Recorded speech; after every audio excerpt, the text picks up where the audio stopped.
Before you scroll past this video, I need you to answer one honest question. If your life was a phone and God was an app, where would he be? Please like and subscribe if you are new here. Please, and God will bless you, so let's continue. Buried on page 4, somewhere between the flashlight you never use and that fitness app you downloaded in January and opened twice? Yeah, that's what I thought.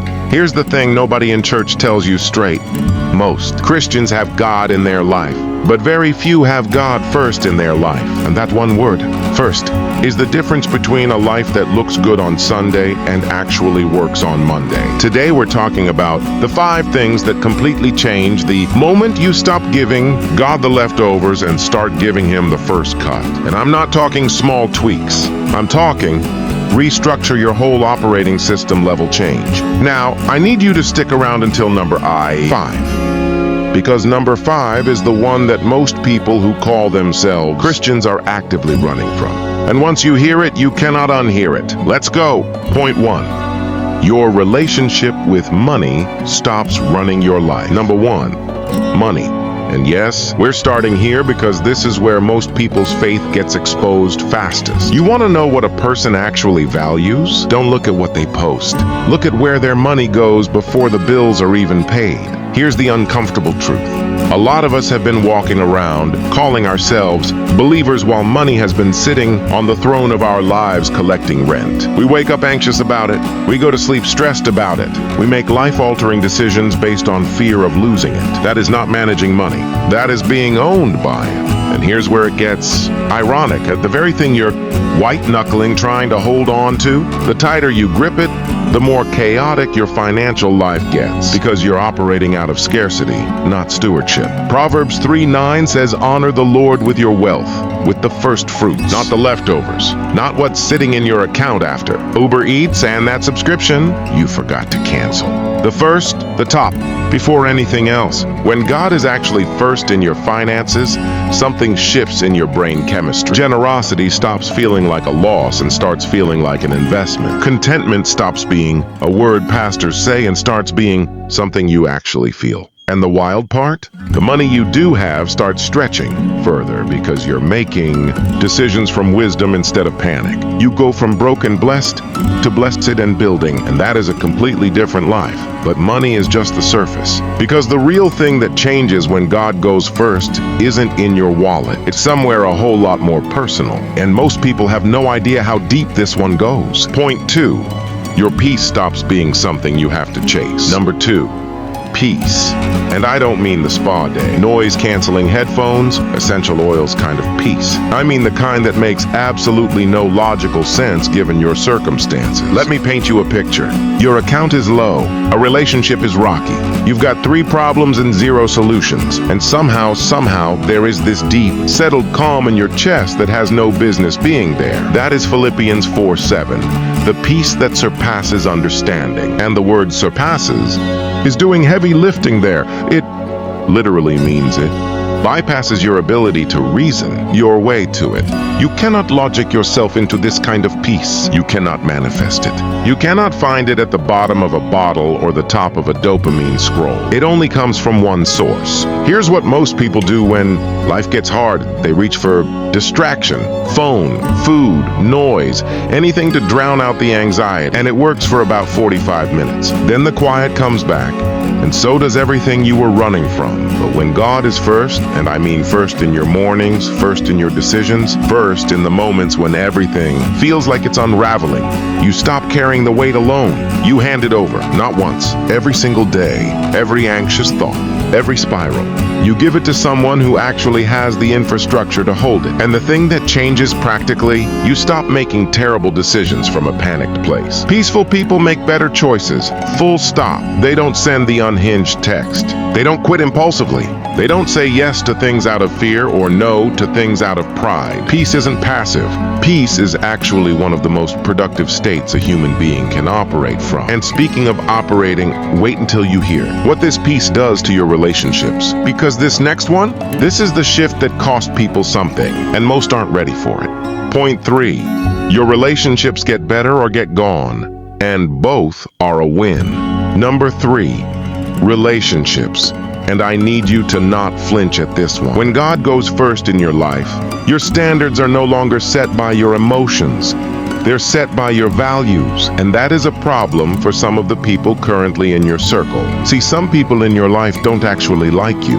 They like the version of you that was easy to influence. The one who was always available, always said yes, always prioritized the friendship over personal growth. That person was comfortable to be around because they had no edges. Spiritual growth gives you edges, and 1 Corinthians 15:33 isn't playing around. Bad company corrupts good character. Not might, not could.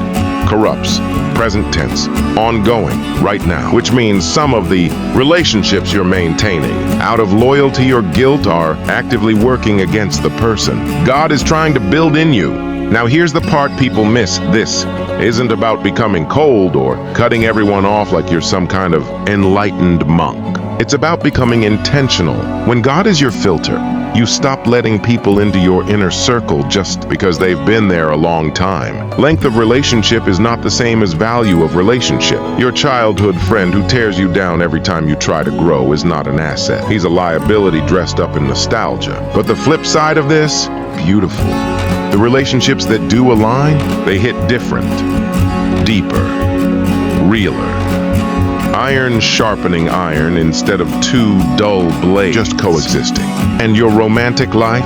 Different conversation entirely. When you're actually seeking God first, you stop settling for emotionally available but spiritually empty. You stop mistaking intensity for compatibility. You raise the standard. Not because you think you're better than anyone, but because you finally know what you're building and you need the right person in the room. Now I know what you're thinking. Okay, this all sounds good, but how do I actually live this out? Hold that thought, because number 4 is what answers that question. And it's the one that changes everything about how you see yourself. Point 4. Your purpose stops being a mystery and starts being a mission. Number 4. Purpose. And this one is for everyone watching right now who is good at their job but doesn't feel called to it. Everyone who's comfortable but not fulfilled. Everyone who keeps getting this nagging feeling that there is something more, something specific, that you are supposed to be doing with your life. That feeling? That's not anxiety. That is holy dissatisfaction. And it doesn't go away by getting a promotion or moving to a new city. It only resolves when you get in alignment with the reason you were actually made. Here's the problem. Most people try to find their purpose by looking inward. Personality tests, journaling, asking their friends what they're good at. And none of that is bad, but none of it is the source. You don't find your assignment by studying yourself. You find it by getting close to the one who wrote it. Jeremiah 29:11 says God has plans for you, not suggestions, not options, plans. Specific, pre-designed, already mapped out plans. But here's what's critical. Proximity is the key. The closer you are to God, the clearer those plans become. It's like a GPS signal. The further you are from the source, the more distorted the directions get. And some of you have been lost for years not because God stopped speaking, but because you drifted too far to hear it clearly. When God is first, your gifts stop feeling like random things you happen to be decent at. They start feeling like tools with a target. That problem you can't stop thinking about solving, that's not just curiosity. That might be your calling. That thing you do effortlessly that leaves other people exhausted, that's not luck, that's design. And when you start walking in that, even imperfectly, even at 10% of what it could eventually become, there is an energy, a momentum, a sense of rightness that no salary, no title, no milestone can replicate. You stop asking, what do I want to do with my life? And start asking, what was I made for? Those are two fundamentally different questions, and they lead to two completely different destinations. All right, we're at the last one. And I meant it when I said this is the one people avoid. This isn't the feel-good closer. This is the one that requires something from you. Don't tap out now. Point 5. You stop shrinking to stay comfortable. Number 5. And I'm going to say something that might sting a little. Most people who say they trust God don't. Not fully. Not when it actually costs them something. They trust God with the things that were going to work out anyway. They trust Him with the small stuff. But the big call, the scary move, the thing He keeps bringing back to their spirit that would require them to actually step out. Faith. No net, no guarantee. They sit on it. for years, sometimes forever, and they call it patience. But it's not patience, it's fear wearing a spiritual costume. Isaiah 41:10. Do not fear, for I am with you. Do not be dismayed. For I am your God, I will strengthen you and help you. That promise is not conditional on your circumstances being perfect. It's not conditional on you having the full plan. It is conditional on one thing: Him being first. When God is genuinely first, you develop what I call holy audacity, not arrogance, not recklessness. Audacity.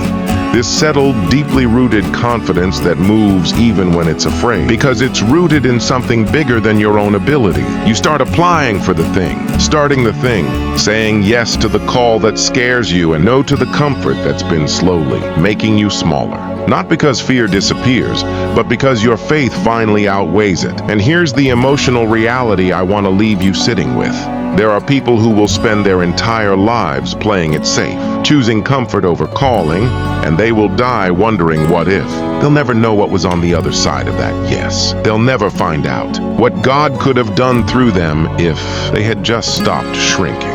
That is a tragedy, and it is a completely avoidable one. You are not called to a small life. You are not called to just survive, stay comfortable, and occasionally post a scripture. You are called to something specific, something significant, something that requires God to actually be first. Not in title, but in practice. Every day, every decision. Every time the fear shows up and tells you to wait. So here's what I want you to do. And this is not a generic. Smash the like button send off.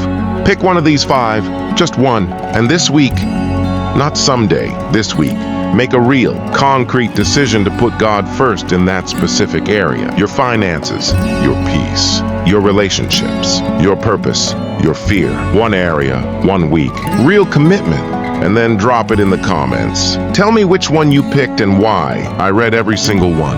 Because this channel isn't just content, it's community. And your story might be exactly what somebody else in the comments needs to read today. If this video added something to your life, share it. Not for the algorithm and for the person in your life who's been running on empty and doesn't know why. Sometimes people won't hear this from a pastor, but they'll hear it from a video at midnight. And God will use that too. Subscribe if you're new.